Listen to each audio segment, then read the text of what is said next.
Salam əziz müəllimlər, mən Aysun Abdullazadə. Bugün bağça MİQ sertifikasiya imtahanına hazırlaşanlar, bağça müdirlərinin işə qəbulu, sertifikasiya hazırlaşan müəllimlər üçün yeni bir sualın izahını verəcəm.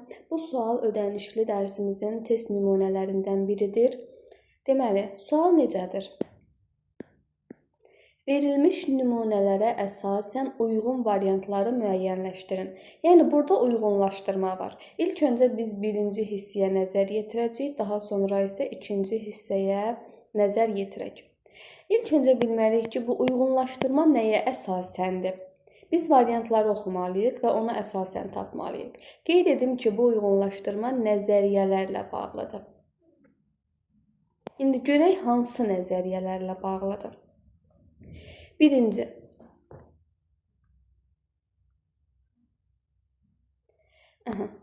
uşağın inkişaf tempinə hörmət edilən təlim prosesində o maraq əsasında seçdiyi fəaliyyətləri sərbəst şəkildə icra etməli, yaranan səhvləri böyüklərin birbaşa müdaxiləsi olmadan materialın quruluşu vasitəsilə özü dərk edib düzəltməli və bu proses nəticəsində özünü idarə etmə bacarıqları formalaşdırmalıdır. Əgər səhvi özü dərk edir, düzəldirsə, müəllimin heç bir müdaxiləsi yoxdur, yəni birbaşa müdaxilə etmirsə, bu Montessori yanaşması ilə bağlıdır. Deməli, bir Montessori'dir.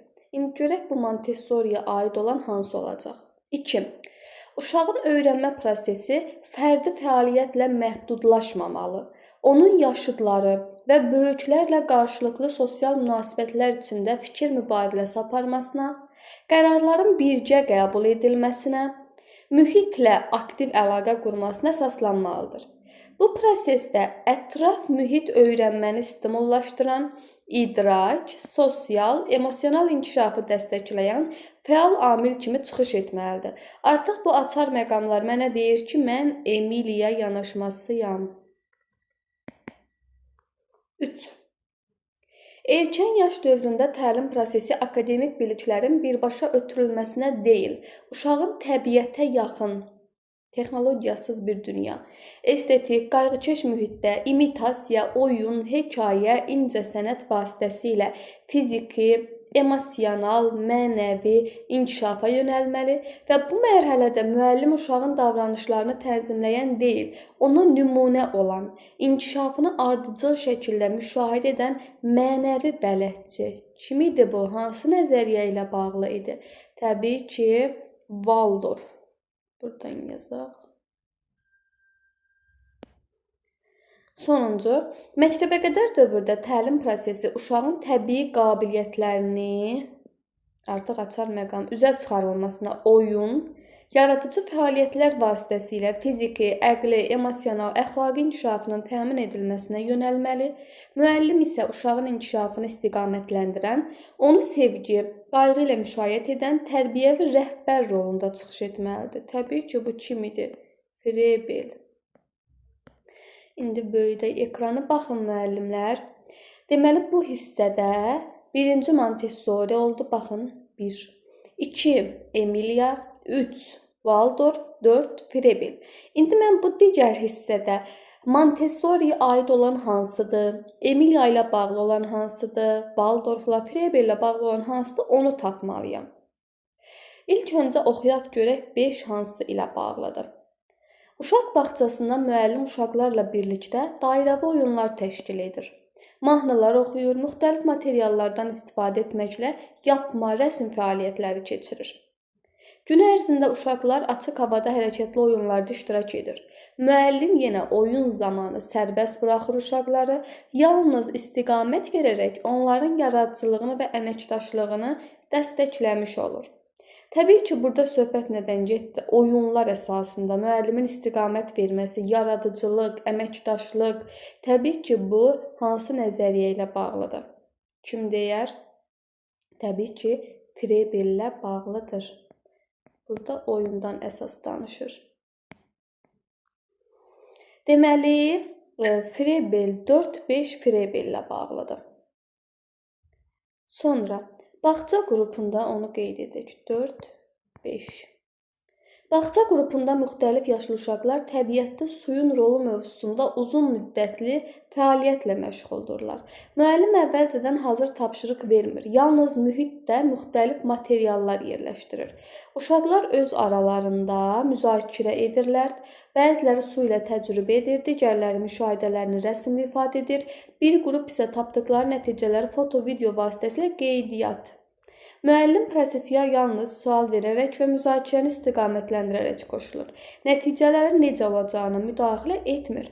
Fəaliyyətin sonunda uşaqlar gördüklərini birgə müzakirə edir və nəticələri portfiloda toplayırlar. Portfilo kimlə, hansı nəzəriyyə ilə, hansı yanaşma ilə daha doğrusu bağlı? Təbii ki, Emiliya ilə bağlıdır. Deməli, 2-6 Emiliya olacaq. 4-5, 2-6 uyğunlaşdırıldı. 4-6 yaşlı uşaqların birgə təhsil aldığı sinifdə müəllim otağı müxtəlif didaktik materiallarla təmin edir. Didaktik material artıq sizə tanış gəlməlidir. Uşaqlardan biri seçdiyi fəaliyyəti səhv icra etdikdə müəllim ona düz cavabı demir, yalnız müşahidə edir. Uşaq materialın quruluşu vasitəsilə səhv etdiyini anlayır və özü düzəliş edir. Bu zaman sinifdə sakitlik qorunur və uşaqlar bir-birinin fəaliyyətinə müdaxilə etmir. Təbii ki, bu Montessori ilə bağlıdır. Montessori ilə bağlıdırsa, deməli 1-7 uyğun gələcək. Sonuncu artıq məlumdur, yenə də oxuyaq. Məktəbə qədər təhsil qrupunda uşaqlar gün ərzində sərbəst oyunla məşğul olur. Təbii materiallar. Təbii materiallar, əziz müəllimlər, hazırlanmış oyuncaqlarla oynayır və müəllimin danışdığı nağılları dinləyirlər. Sinifdə texnoloji vasitələrdən istifadə edilmir. Artıq buradan aynı cümləni oxumaya da bilərsiniz. Uşaqlara oxuma yazma ilə bağlı tapşırıqlar verilmir. Uşaqlardan biri davranış çətinliyi göstərdikdə müəllim ona irad bildirmir, diqqətini yeni fəaliyyətə yönəltmiş olur. Texnologiyadan uzaq bir dünya. Təbii ki, bu Valdorf yanaşması ilə bağlıdır. Valdorf 3 idi, bu da deməli 8, 3, 8. Deməli 1, 7, 3 variantda var. 1, 7. 2, 6, deməli 2, 6. Bizim deməli C, E variantı qalır. 3, 8, avtomatik 3, 8, C bəndində 4, 5. Cavabımız olur C bəndi.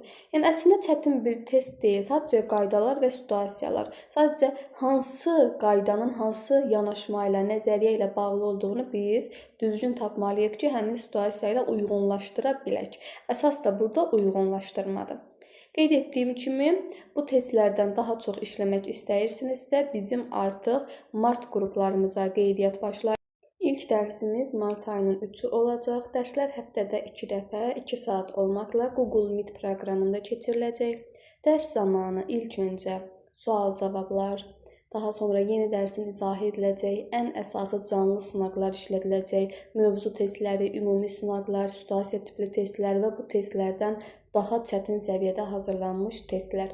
Kimlər qrupumuza qoşulmaq istəyirsə, qeyd edilən nömrə ilə əlaqə saxlaya bilər. 051 565 76 15.